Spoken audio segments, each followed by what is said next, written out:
Ok, pessoal, tudo bem?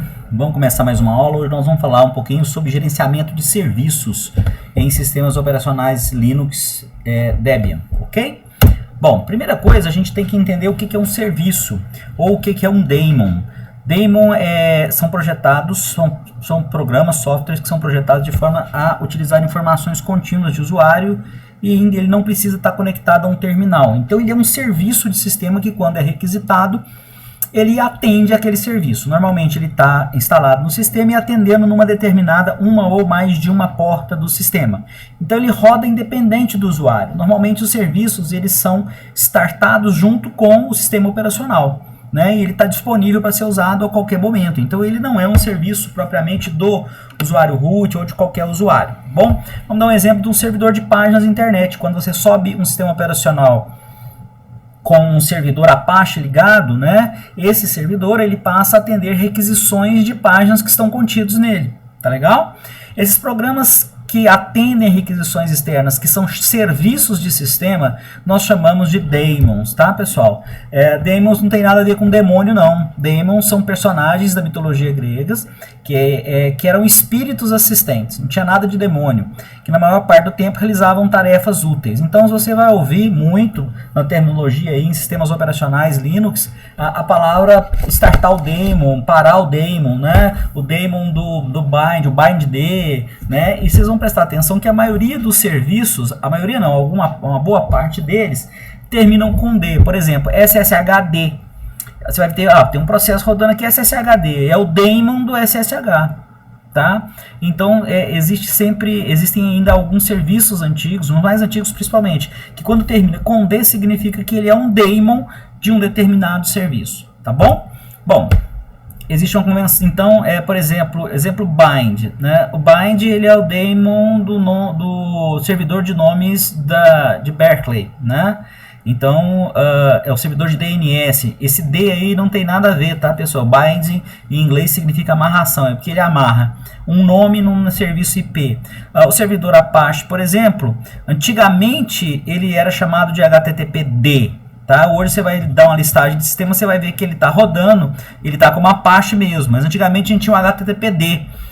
Existe, por exemplo, o LPD, que é o Line Printer Daemon, daemon de impressora de linha, né? É uma convenção, tá? Não é uma norma. Por exemplo, o SendMail é um servidor de e-mail e não termina com D, né? Nem o Postfix, nem outros servidores de e-mails. Então, quando você vê um serviço que termina com D, por exemplo, cron-D, SSHD, é um daemon, mas não necessariamente todo software, todo processo de serviço tem que terminar com D. Trata-se apenas de uma convenção, tá bom?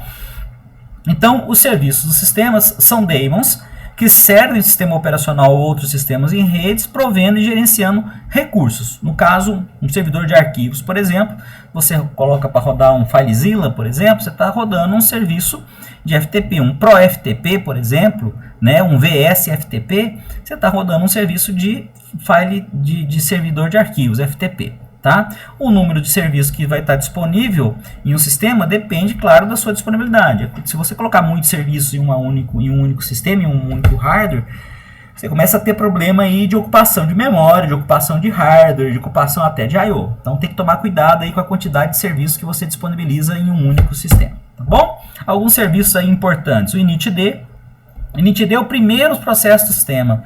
Se a gente for lá e fizer um PS3, vou mostrar aqui para vocês. Na última aula eu fiquei devendo esse PS3 aí, né, pessoal?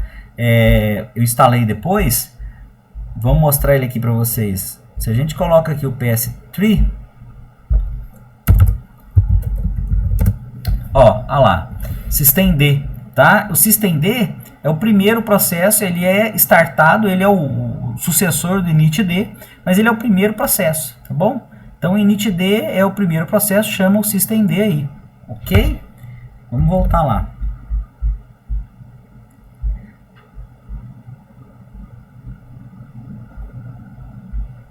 Bom, então o syslog. O syslog ele é um serviço tradicional de log de eventos do sistema. O syslog ele vai sempre logar todo tipo de atividade do sistema operacional. Network é um daemon de serviço de rede. O cron-D, né, que é o agendador de tarefa. O SSHD, que é um shell remoto seguro. é para você conectar remotamente num servidor de forma segura. O CUPS e o LPD são servidores de impressão. O famoso servidor X é um servidor de interface gráfica, né? Diferente lá do conceito da família Microsoft. Aqui você instala um servidor X, depois pode colocar várias interfaces gráficas no mesmo sistema. O Named, né, servidor de DNS, o DHCPD, servidor de endereços IPs dinâmicos. Todos são serviços aí conhecidos, tá? E pode ver que nem todos terminam com D, apenas alguns, tá bom? Para executar ou parar ou recarregar um serviço de um demo específico, a gente precisa usar o comando service. Pessoal, vamos lá. O comando service hoje está caindo em desuso, tá bom? A gente vai ver daqui para frente que a gente está usando o systemctl. A gente usava o service quando a gente não usava o sistema de inicialização systemd. Como agora a gente utiliza, o service ele está depreciado, tá? Mas ele ainda roda. Ele é um atalho para o systemctl, tá bom? Como é que a gente usa o service? Service, nome do demo e a ação que eu quero. Essa ação pode ser start, stop, restart, try restart, reload, force reload, status. O reload, o start stop é óbvio, né? Parar, iniciar serviço, restartar também. O try restart, para ser sincero, é uma opção pouquíssimo usada. Tente restartar, né? Dá logo um restart. O reload é para que você possa ler as configurações, novas quando você faz uma alteração no arquivo de configuração sem ter que restartar. Force reload é para fazer um force quando você não consegue fazer o reload da primeira vez. Não recomendo. E o status para ver se o serviço está rodando ou não. Vamos testar o service então aqui, né, no nosso sisteminha operacional aqui na nossa máquina virtual. Vamos limpar aqui. Service. Primeiro vamos usar os nossos conhecimentos, né? Vamos usar o PSAX aqui e ver que nós temos de serviços aqui rodando que a gente possa trabalhar em cima dele aqui. Ó. Nós temos o cron e o SSH, PID 318 e PID 336 lá em cima, ó, pessoal, tá? Logo depois do Messenger lá. Vamos trabalhar com esses dois aí. Então, service, SSH, status. Ó, ele vem cá. Esta não é a tela do service, essa é a tela do systemctl. Então, o systemctl me mandando informações sobre este serviço em particular. Tá lá, ó, SSH Service, OpenBSD Secure Shell Server, né? Lá tá a partir de qual binário ele foi lido, se ele está, qual status dele, tá rodando, verdinho ali, tá, pessoal? Ok? As linhas de processo 391, 384 e 294. Ok? E aí temos o system.slice, SSH Service lá, ó, como é que tá o grupo de processos dele, que são processos filhos. E aqui, ó, a gente tem informações sobre a porta, tá? Tá rodando na porta 22, ok? Então são informações básicas de status. Se eu quiser parar, Service, SSH, Stop. Parou, não sei, vamos olhar. Olha lá, ó, ele subiu lá de cima, tá o cron sozinho lá, ó, tá? Não tem mais lá. Vamos startar ele agora. Service SSH Start. Olha que ele apareceu lá embaixo, né? Porque como ele foi inicializado agora, o PID dele é um PID alto, né, pessoal? Então tá embaixo, ó. Inicializou. Então a gente consegue ver o status, parar, consegue fazer um restart também. Como é que a gente faz o restart? Em vez de a gente colocar aqui Start, ele vai parar e inicializar. Você nem viu, né, pessoal? Foi bem rapidinho, mas o PID dele muda, tá lá, ó. Ele tá 13019. Vamos dar o comando de novo. Olha lá, agora ele é 13032, tá bom? Então significa que o processo anterior morreu e aí nós estamos em um processo novo. Foi um restart. Não fizemos nenhuma modificação aí de configuração agora para a gente fazer um reload com ele, não, tá? Mas é simples também. Você pode fazer, mudar aqui para reload. Ele fez o reload aí, ele foi lá, buscou o arquivo de configuração e leu novamente. Isso é interessante quando o processo demora muito para startar. Vou dar um exemplo do Squid. O Squid ele demora mais de 1 minuto para parar e restartar de novo, voltar. Então às vezes você não tem aí 1 minuto ou 2 para disponibilizar numa parada de serviço. Então em vez de você fazer um stop e um start ou um restart, você faz um reload aí, ok? não tem muito segredo aí não, né, pessoal? É muito tranquilinha essa sintaxe do service, tá bom? Lembrando que ele está depreciado, ok? Então aí, ó, service, SSH stop, exatamente o que a gente fez, tá? Agora, como é que eu habilito ou desabilito um serviço na inicialização, tá bom? Eu vou dar uma pulada na RCconf aqui, pessoal. Eu vou direto para o systemctl, porque o systemctl é muito parecido com o nosso service, tá bom? Para a gente entender. O systemctl nós até já vimos, tá bom? Para listar todos os serviços, systemctl-t service, tá? Vamos lá? Depois a gente consegue fazer um stop e um start. Vamos fazer então para listar o systemctl, tá bom? Ó, então tá aí, systemctl, ferramenta para gerenciar serviço, né? E é uma ferramenta que a gente com a sintaxe muito próxima do service, tá legal? Vamos lá, vamos brincar com ele? Então vamos.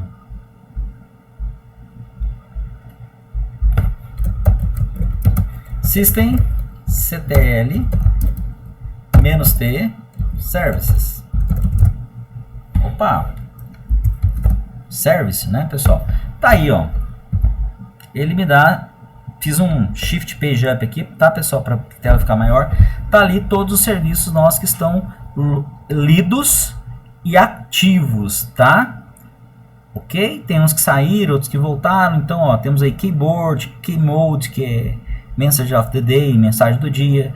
Temos o rsyslog, temos o networking e temos o systemd aí. Esse systemd que vocês estão vendo, journal, login, modus, random, remount, sysctl, são basicamente serviços do nosso sistema operacional, do kernel. O SSH está rodando e o cron está rodando também. Ó. O cron está lá em cima, lá, ó. Console setup service.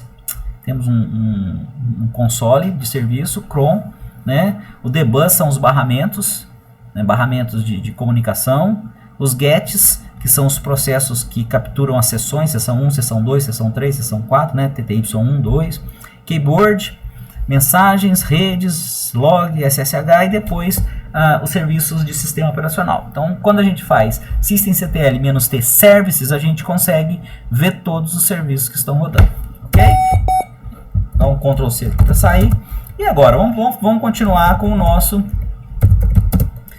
SSH. Só que agora, pessoal, em vez de eu colocar SSH stop, eu coloco stop SSH. Aí ele vai me dar um erro. Olha lá, ó. Parou ou não parou? Mas vai dar certo. Parou, olha lá, ó. Certo? Parou.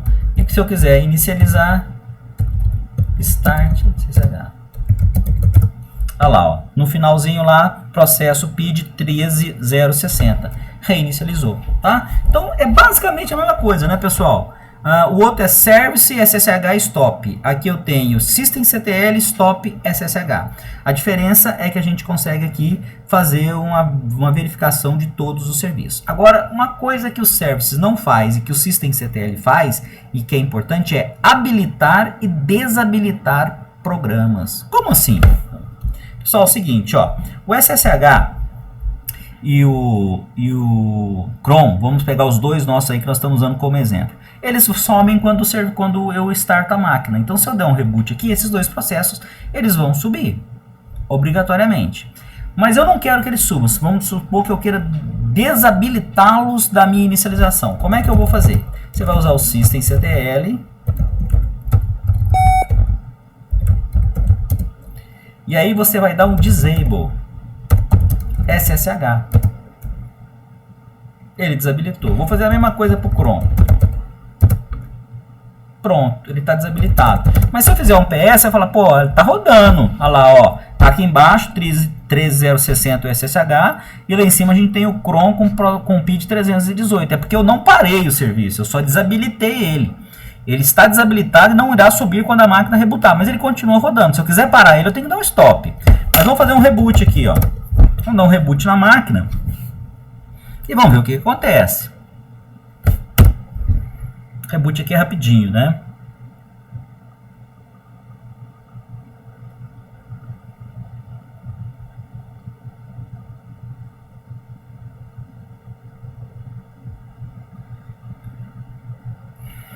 Ok, vamos lá. Vamos entrar como root. Vamos fazer um PS aqui. pronto. Se você for procurar aí, você não vai achar o cron e você não vai achar o SSH. Por quê? Porque eles estão desabilitados. Ok? E para habilitar, vamos habilitar só o cron. A gente vai dar aqui um systemctl.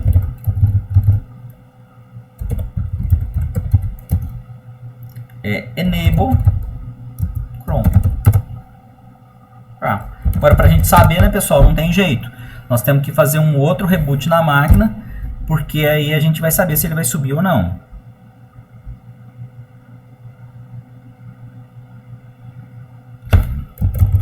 Pronto. Vamos lá? Onde que está o cron aí, pessoal? Aqui ele, ó, PID 328. Subiu, né? Cron tá aí. E o SSH? Não, o SSH continua desabilitado. Ah, mas eu quero subir o SSH. Systemctl SSH start. Opa, só um momento. Tô achando que eu tô no service, né, pessoal? Ah lá, ó, no finalzinho, PID 431, subiu o SSH. Só que se eu rebootar a máquina, ele não sobe, porque ele continua disable, tá? Ele não está habilitado, ele está rodando. São coisas diferentes, a gente tem que tomar cuidado. Ok, pessoal? Existe um aplicativo de linha de comando, que a gente pode ver ele agora. E esse aplicativo é o rcconf, tá? Vou voltar aqui, que eu pulei. Então o rcconf é um utilitário gráfico, ele vai só te ajudar a fazer a habilitação e a desabilitação de serviços. É claro que ele faz a mesma coisa que o systemctl, mas ele tem uma interfacezinha bonitinha, tá vendo? Que a gente pode utilizar, tá?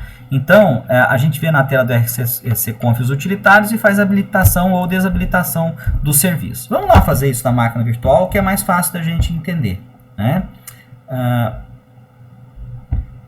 Ok? Então, ó, a primeira coisa, pessoal, nós vamos ter que instalar ele. Eu vou fazer uma busca ali pelo apt. Daqui a pouco nós vamos ver o apt. rc-conf. E você vai ver que existe ele aí, ó. apt-get install. Pessoal, daqui a pouquinho nós vamos ver esse apt aqui. sysv-rc-conf. Sim. Vamos deixar ele instalar aí. Ó, preste atenção, que o que eu fiz aqui, pessoal? Eu estou instalando um pacote, um software, buscando ele lá do repositório da internet do Debian, o repositório que eu defini quando eu instalei essa máquina, né? Na minha eu mandei buscar na UFSCar, tá aí. Então como é que chama? rc-conf. Perdão, rcconf tudo junto.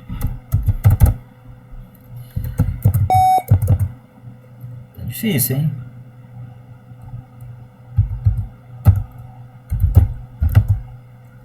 Vai. Desculpa, pessoal, parece que mudaram a sintaxe dele aqui.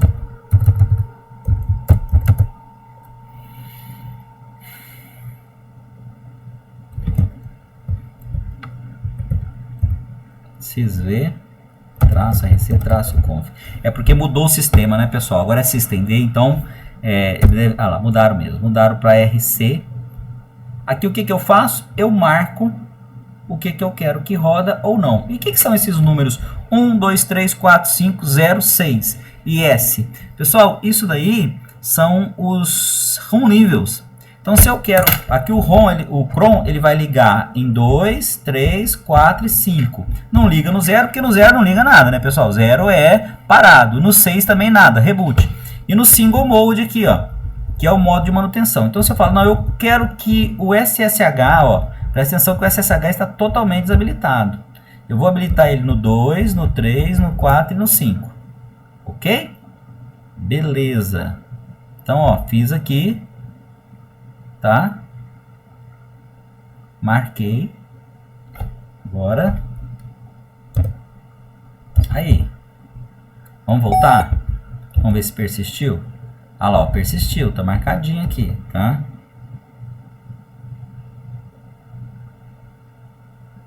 Beleza, então a gente está conseguindo.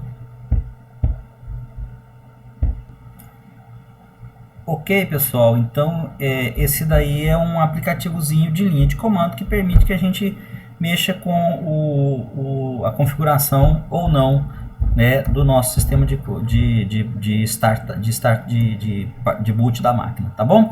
Para marcar e desmarcar aqui, ó, é a tecla espaço, tá, pessoal? A gente usa a tecla espaço. Se você quiser que esse cara aqui, ó, seja startado agora, você vem cá e dá tecla mais, ó. Ele starta na hora, certo?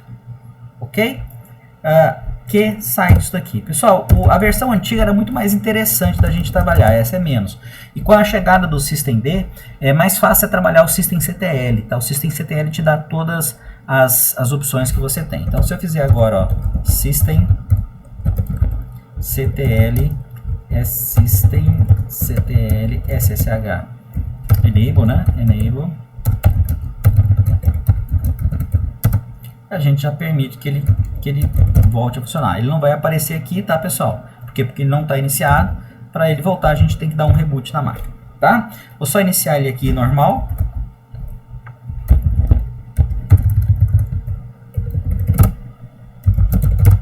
Tá aí rodando, tá?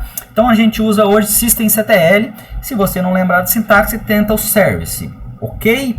Tudo bem, então vamos tocar o nosso barquinho para frente aqui. Então o RCconf é um aplicativo original, ele foi desenvolvido assim, tá, pessoal? Ele era assim, aquela roupagem é nova por conta da mudança do sistema de partida, tá? Existem também a opção de saber quais serviços estão ativos ou não. Você só tem que perguntar is enable, systemctl is enable, e o nome do serviço ele vai te falar, tá bom? Como é que a gente instala um serviço, né? Então nós estamos falando aqui de partir serviços, habilitar, mas como é que a gente instala? Bom, pessoal, é o seguinte, antigamente todas as instalações que eram feitas em sistemas Debian, em sistemas Linux, a gente usava pacotes compactados, né? O que eram pacotes compactados? Eram instaladores que vinham na forma desse .targz com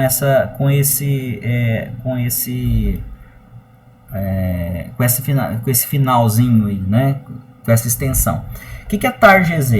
Tar significa que ele é empacotado e gz que ele é compactado. A gente descompactava isso e aí fazia compilação, compilava o pacote e instalava. Era um trabalho danado para ser feito. Então o que o pessoal fez para facilitar? Para cada distribuição foi criado um gerenciador de pacotes, né? Pelo menos as distribuições mais modernas e mais utilizadas. Existem algumas distribuições mais antigas que ainda não têm os administradores de pacote. No caso, por exemplo, do pessoal aí do Red Hat, eles utilizavam pacotes em RPM. O que é um RPM? O pacote já vinha com seu instalador pronto, então você não tinha que compilar e configurar e instalar. Ele já se instalava, tá legal? E no caso do Debian era utilizado o dpkg. Então, o dpkg para o Debian, o RPM para a família Microsoft, Fedora, CentOS, né, todos os derivados dele. No caso do Debian, o Calyx, o Ubuntu e outros tantos, né? Então, mas mesmo assim ainda existiam alguns problemas com esses instaladores de pacotes. Qual que é o problema? O problema chama-se dependência. Quando para instalar um pacote eu preciso estar com outro instalado. Aí você tinha que ir lá e instalar o outro, utilizando o dpkg ou utilizando o RPM. Mas aí esse outro dependia de um terceiro, e aí começava. Então às vezes para instalar um pacote, um serviço, você ficava aí um dia para até resolver manualmente todas as dependências, instalando desde a primeira e depois fazendo instalações manuais. Para facilitar isso, né, o que foi feito? O dpkg ele foi melhorado, tá bom? Então o dpkg em si é um sistema de gerenciamento de pacotes utilizados no Debian, foi criado por Matt Welch, Carl Street e Ian Murdoch em 1993, tá legal? E ele é similar ao RPM lá do pessoal do Fedora, tá bom? Mas ele é uma ferramenta de baixo nível. E aí, no caso dele, foram desenvolvidas algumas ferramentas para melhorar. O que nós vamos utilizar é o apt, tá? Que é o Aptitude. O que ele faz? Ele é um derivado do Aptitude. O que ele faz? Ele simplesmente instala o pacote para a gente. Mas se tiver uma dependência, ele busca a dependência, instala a dependência. Se tiverem 20 dependências, ele vai buscar as 20 dependências e instalar. Mas como é que ele faz isso? Como é que ele busca essa dependência? Ele busca a partir de repositórios da distribuição na internet. Então, no caso do Debian, por exemplo, nós temos vários repositórios. E quando você instalou a sua máquina virtual aí, provavelmente você já instalou, já configurou o seu repositório, né?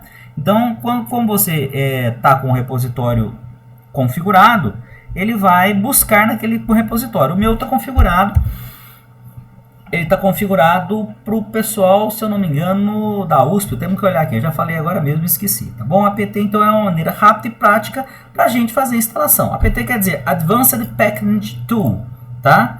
E ele é portado pela... não é portado pelo coletivo mais, tá, pessoal? Isso aí tá errado. É portado pelo pessoal do Debian, tá legal? Onde fica informações sobre os repositórios? Fica no arquivo em etc apt source list. Vamos lá dar uma olhada, vamos dar uma olhadinha nesse cara aí, que é o mais fácil que a gente faz agora, tá? Então vamos lá, dar uma limpada aqui, cd /etc /apt. Ó, aqui eu tenho um arquivo chamado sources.list. Vou abrir ele. Tá aí. Olha aí, pessoal. Isso aqui é um source list para o Debian Stretch, tá? 9.40. Ok? E aí eu estou buscando na UFSCar, não estou buscando na USP, ó. Então tá ali, ó. Onde é que é o meu repositório? É alcateia.ufscar.br Debian, tá? E aí estão as fontes do Debian e do Debian Sources. O que é isso? Debian e Debian Sources. É o pacote e as fontes. Se eu quiser baixar as fontes, eu consigo também. O segundo que vocês estão vendo aí embaixo, ó, esse Security Debian, é onde são baixados os pacotes de atualizações de segurança. Pode ver que não é no espelho. A gente está baixando direto do Debian.org, tá? E aí embaixo a gente tem os pacotes voláteis. Então em cima os pacotes estáveis e embaixo esses pacotes voláteis são pacotes que estão em desenvolvimento ainda. Eu posso acrescentar fontes quantas eu quiser. Tá? Eu posso vir lá e copiar algumas fontes e colocar aqui dentro. Busco na internet mais algumas da USP. Às vezes você vai instalar algum tipo de pacote. Esse tipo de pacote ele precisa, ele ainda não está no repositório oficial. Você tem que baixar do repositório do desenvolvedor. Então você tem que colocar aqui, tá bom? Mas toda vez que eu colocar aqui desse arquivo, eu tenho que fazer um update no apt para ele entender que eu estou mudando as fontes, tá bom? Vou sair. Então a gente já viu onde estão as fontes. Toda vez que eu fizer uma mudança de fontes, eu tenho que fazer um update. O que o update faz? O update vai lá no repositório e busca as últimas atualizações de pacotes que estão lá. E aí ele guarda isso numa base de dados aqui na minha máquina para que eu possa fazer as instalações. Tá bom? Se eu quiser procurar um pacote, o comando é apt cache search. Procure no cache. Então vamos procurar aqui Apache. Ó, ele me traz tudo que tem a respeito do Apache. Apache aqui está um pouco grande, né, pessoal? Vamos buscar uma coisinha um pouquinho mais simples. Vamos buscar aqui os Zabbix. Ó, Zabbix é uma ferramenta de monitoramento de rede. Tá aí tudo que a gente tem dos Zabbix para baixar e para instalar, né? Ok? Então a gente procura a partir daqui. E se eu quiser instalar? Tá, então vamos fazer uma instalação aqui. Eu quero instalar um editor de texto chamado MCEdit, né? Então eu vou procurar ele aqui, ó. Cache, apt cache search. Vamos ver se ele existe. Olha lá, ó. Ele está dentro do Midnight Commander. Midnight Commander é um metapacote com gerenciador de arquivos. É um negócio bem antigo, tá, pessoal? Vamos instalar ele. Apt get, aí a sintaxe é install. Então apt cache search para busca e apt get install para instalar. MC. Ele é até relativamente grande. Ó, ele já está instalado. Construindo a árvore de dependência, lendo as informações, MC já está instalado. Então eu já instalei o MC. Vamos ver se a gente tem mais alguma coisinha aqui que a gente possa instalar aqui, que seja tranquila. Nós instalamos o rcconf agora mesmo, né? Pensar aqui, para a gente instalar tranquilinho. Pessoal, vamos ver se eu me lembro de um... tem um...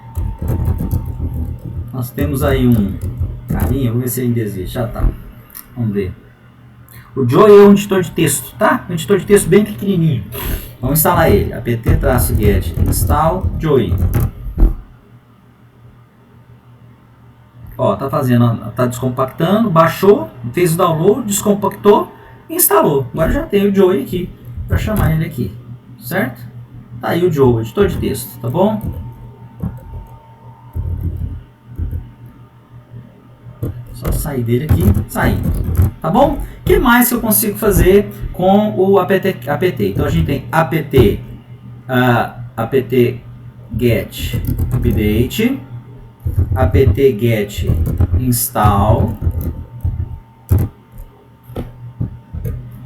apt-cache search, ok? E o que mais que a gente tem? apt-get remove, certo? A gente pode instalar, a gente pode remover um aplicativo instalado. Vamos retirar o Joey, vamos tirar o coitadinho do daí, desinstalei o Joey, tá? Existe uma opção em vez do remove que é o purge, mas vai dar erro porque o Joey não está instalado mais, tá? Ele vai fazer um purge agora, ó.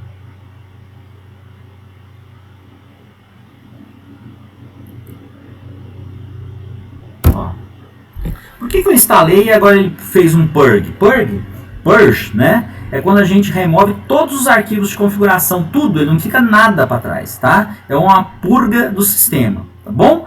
E a gente tem aqui um último comando, que eu não vou dar agora porque demora demais, que é o apt-get upgrade. O que é o apt-get upgrade? No apt-get upgrade, ele vai fazer o upgrade de todos os pacotes do seu sistema. Ele vai lá, você faz um update primeiro, ele verifica quais são todas as novas versões e a partir dessa nova versão ele faz o upgrade do seu sistema. Chique, né, pessoal? Porque aí a gente fica com o sistema já todo novinho em folha. Tudo em cima da linha, né? Então a gente faz o upgrade. Todos os pacotes a gente acrescenta, perdão, tem que acrescentar aqui um U.